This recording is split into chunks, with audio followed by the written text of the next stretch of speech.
ನಮಸ್ತೆ ಸ್ನೇಹಿತರೆ. ಶಿವಕವಚಂ. अथ शिवकवचम् अस्य श्रीशिवकवचस्तोत्रमहामन्त्रस्य ऋषभयोगीश्वर ऋषिः अनुष्टुप् छन्दः श्रीसाम्ब सदाशिवो देवता ॐ बीजं नमः शक्तिः शिवायेति कीलकं साम्ब सदाशिवप्रीत्यर्थे जपे विनियोगः करन्यासः ॐ सदाशिवाय अङ्गुष्ठाभ्यं नमः नं गङ्गाधराय तर्जनीभ्यां नमः मं मृत्युञ्जयाय मध्यमाभ्यां नमः शिं शूलपाणये अनामिकाभ्यां नमः वां पिनाकपाणये कनिष्ठकाभ्यं नमः यं उमापतये करतलकरपुष्टाभ्यां नमः हृदयादि अङ्गन्यासः ॐ सदाशिवाय हृदयाय नमः नं गङ्गाधराय शिरसि स्वाहा मं मृत्युञ्जयाय शिखायै वषट्शिं शूलपाणये कवचाय हुं वां पीनकपाणये नेत्रत्रयाय वौषट् यम् उमापतये अस्त्राय फट् भूर्भुवस्सुवरोमिति दिग्बन्धः ध्यानं वज्रदंष्ट्रं त्रिनयं कालकण्ठमरिन्दमम् सहस्रकरमत्युग्रं वन्दे शम्भुम् उमापतिं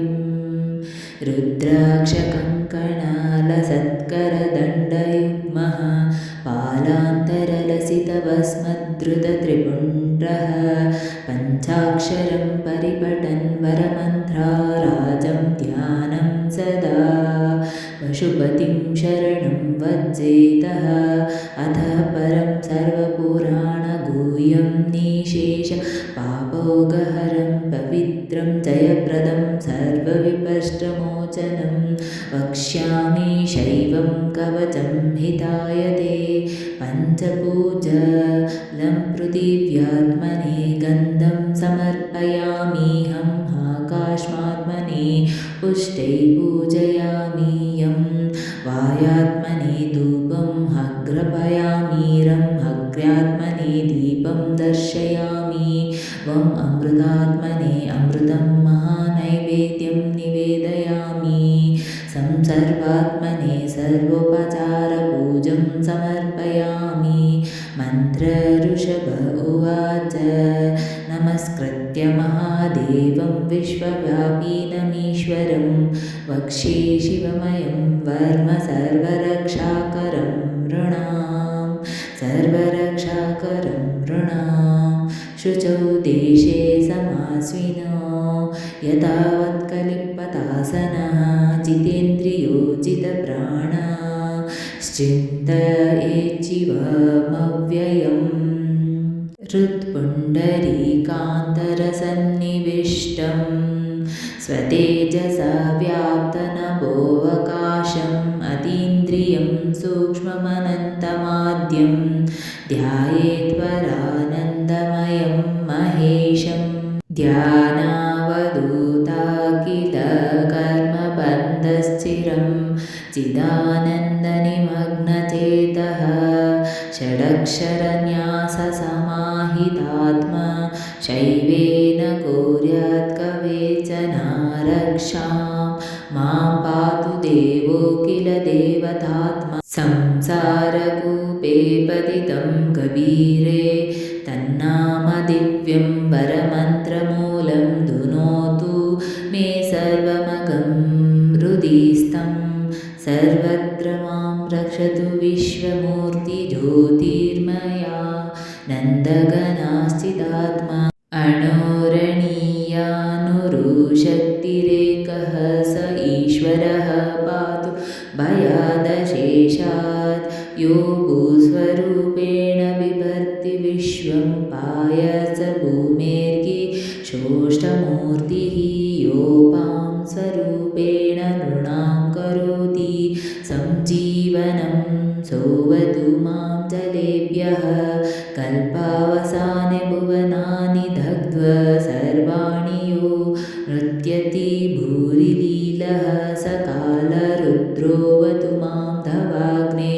वार्त्यादिवीतेरखिलाचतापात् प्रदीप्तविद्युत्कनकावभासो विद्यावराभीतिकुटरापाणिः चतुर्मुखः सत्पुरुषस्त्रीनेत्रः प्राच्यां स्थितो रक्षतु मामजस्रं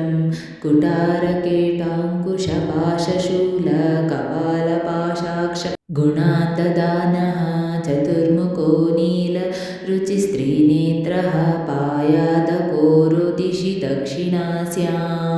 कुन्देन्दुशङ्खस्फटिकावभासो वेदाक्षमाल वरदाभयाङ्कः द्रक्ष्यशतुव्रक्त उरुप्रभावः सद्योद्धिजातोऽवतु मां प्रतीच्यां वराक्षमालभयटङ्क हस्तः सरोजकिञ्जल्कसमानवर्णः त्रिलोचनाचारुचतुर्मुखो मां पायादुदीच्यां दिशि वामादेवः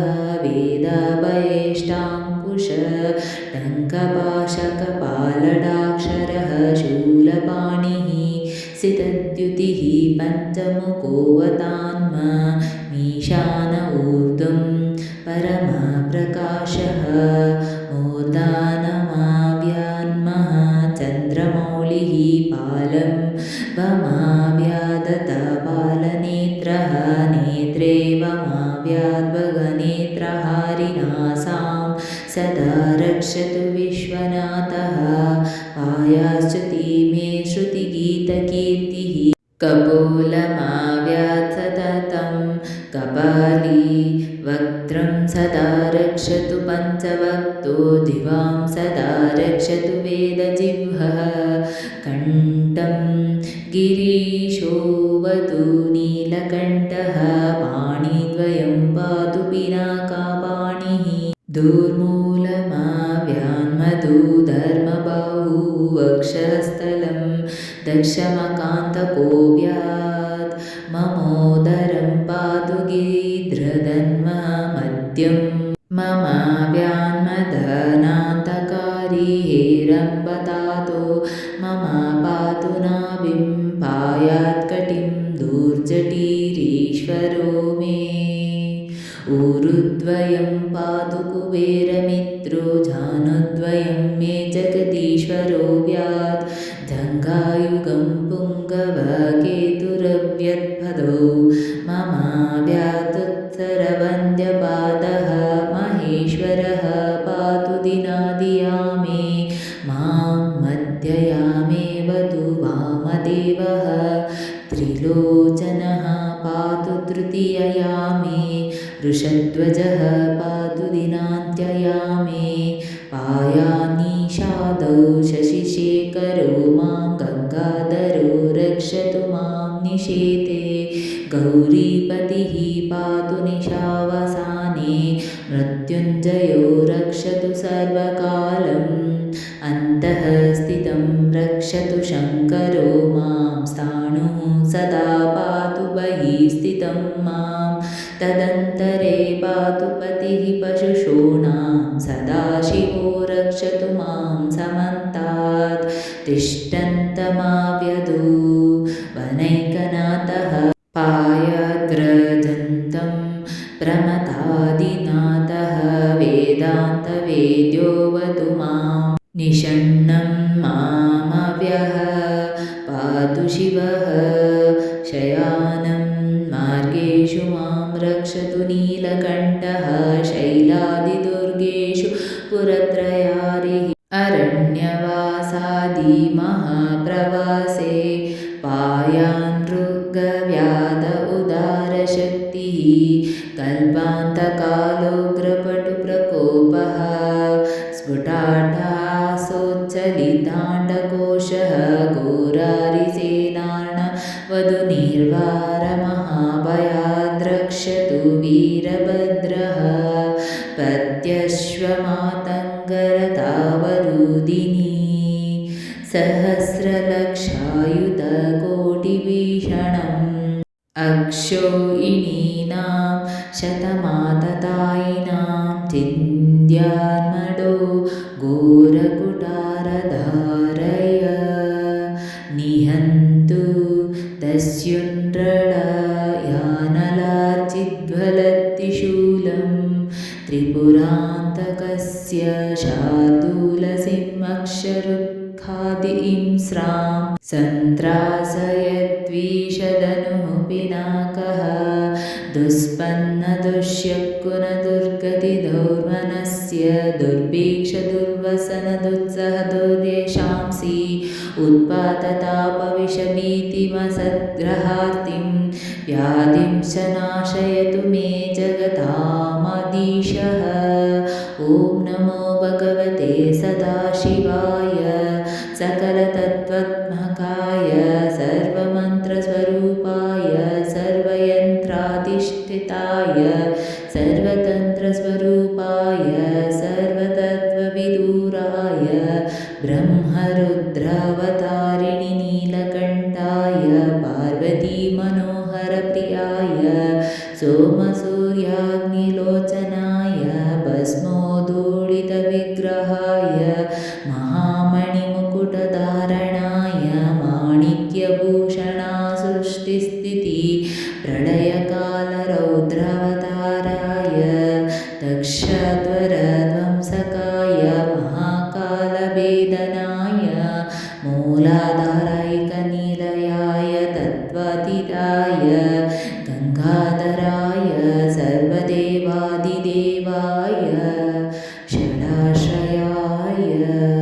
वेदान्तसाराय त्रिवर्गसाधनाय अनन्तकोटिब्रह्माण्डनायकाय अनन्तवासुकितक्षककर्कोटक शङ्खकुलिकपद्ममहापद्मेति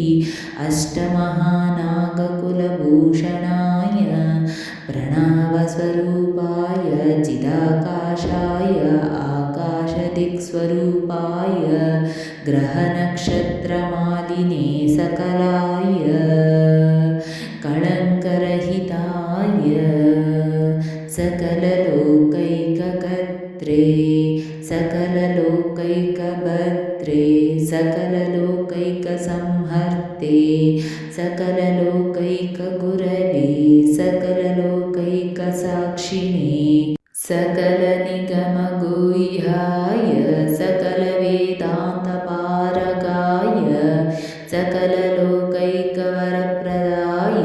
सकललोकैकशङ्कराय सकलदुरितार्तिभञ्जनाय सकलजगद्भयङ्कराय शशाङ्कशेखराय शाश्वतनिजावासाय निराकाराय निराभासाय निरामयाय निर्मलाय निर्लोभाय निर्मदाय निर्मदाय निश्चन्ताय निरहङ्काराय निरङ्कुशाय निष्कळङ्काय निर्गुणाय निष्कामाय निष्कामाय निरुपप्लवाय निरवध्याय निरन्तराय निरुपद्रवाय निरवध्याय निरन्तराय निष्कारणाय निष्करणाय निरातङ्काय निष्प्रपञ्चाय निसङ्गाय निद्रन्द्वाय निराधाराय निरागाय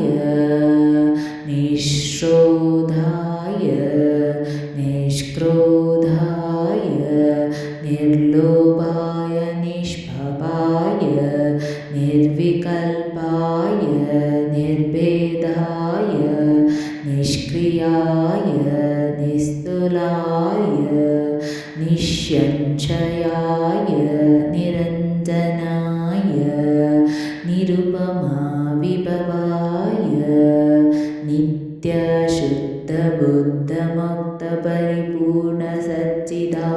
नित्यशुद्धबुद्धमुक्तपरिपूर्णसच्चिदानन्दद्वयाय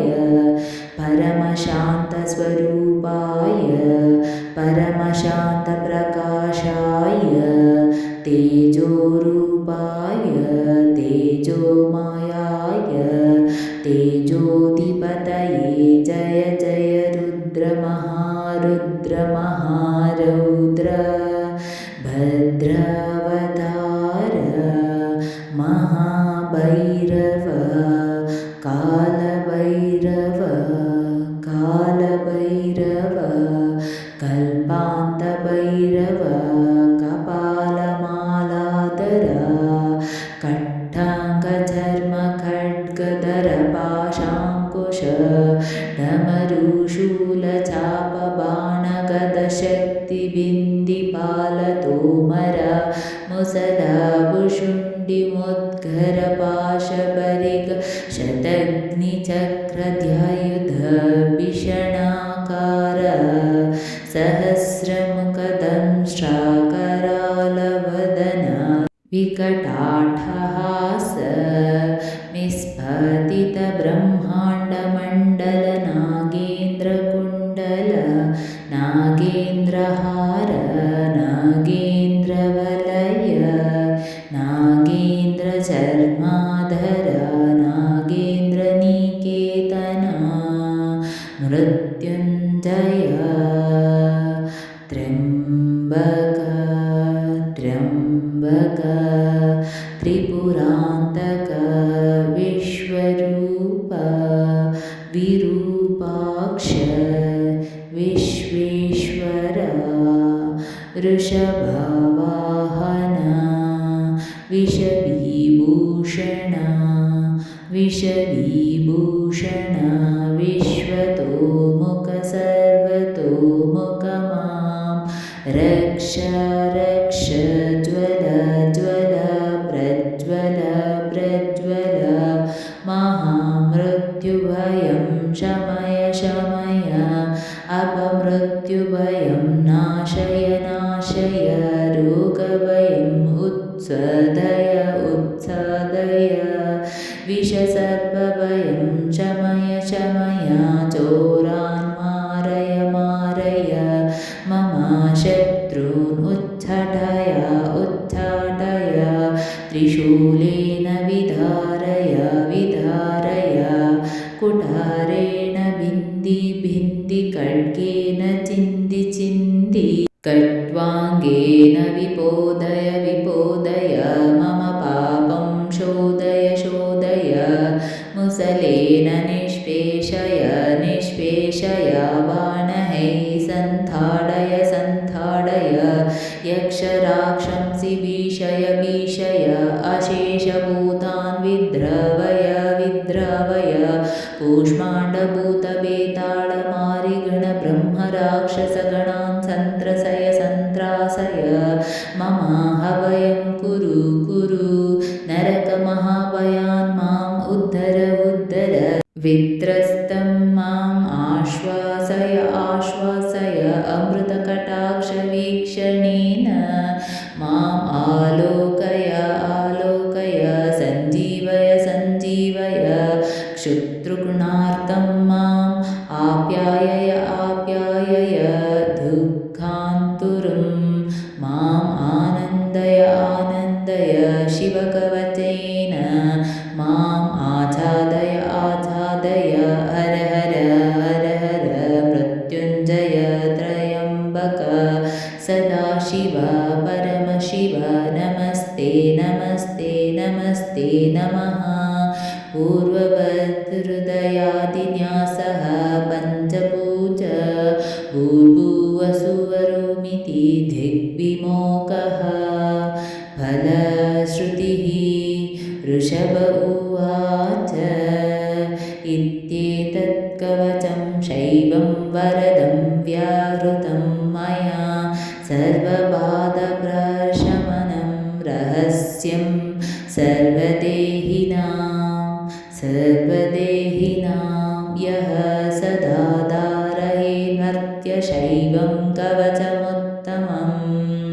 न तस्य जायते क्वापि भयं शम्भोरनुग्रहात्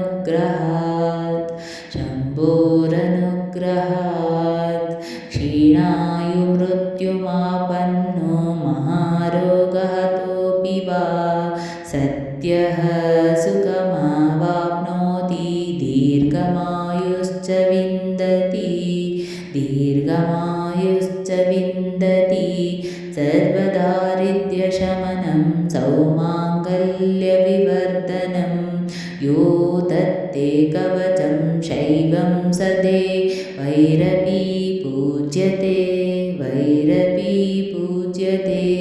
महापातकसङ्गत्तै मुच्यते चोपपातकै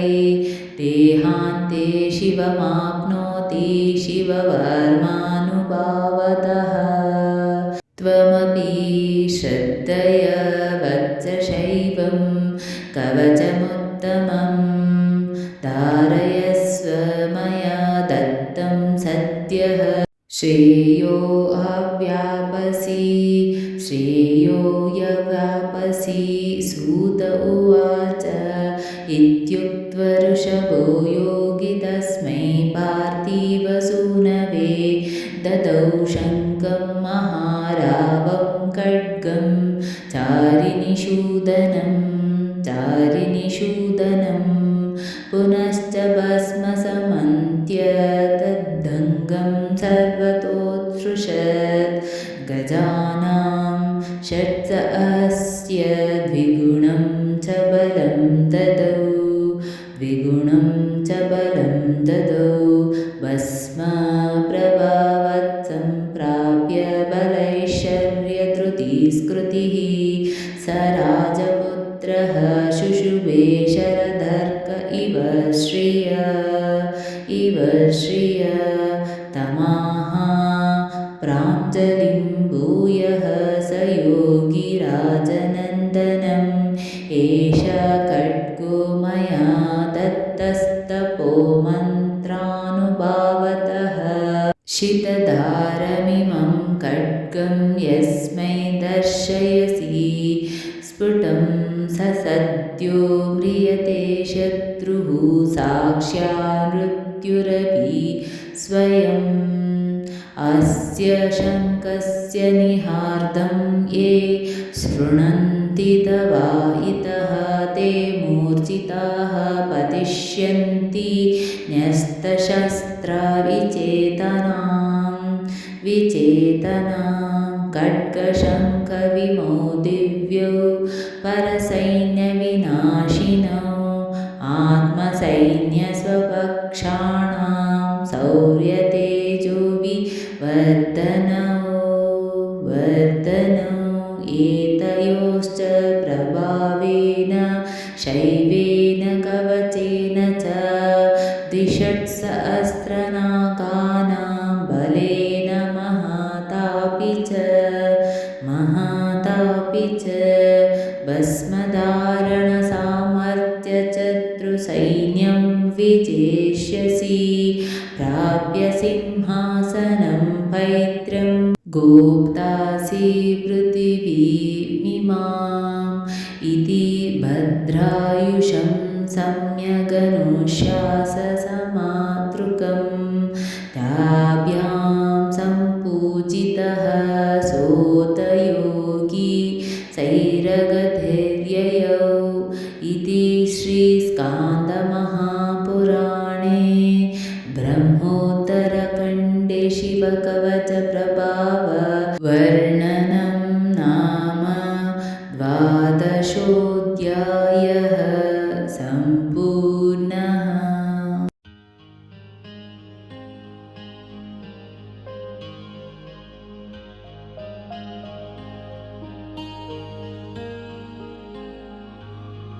ಸ್ನೇಹಿತರೆ, ಈ ವಿಡಿಯೋ ಇಷ್ಟವಾದಲ್ಲಿ ಲೈಕ್, ಶೇರ್ ಅಂಡ್ ಕಾಮೆಂಟ್ ಮಾಡಿ. ಮುಂದಿನ ವಿಡಿಯೋಸ್ಗಳಿಗಾಗಿ ಚಾನೆಲ್ ಅನ್ನು ಸಬ್ಸ್ಕ್ರೈಬ್ ಮಾಡಿ. ಧನ್ಯವಾದಗಳು.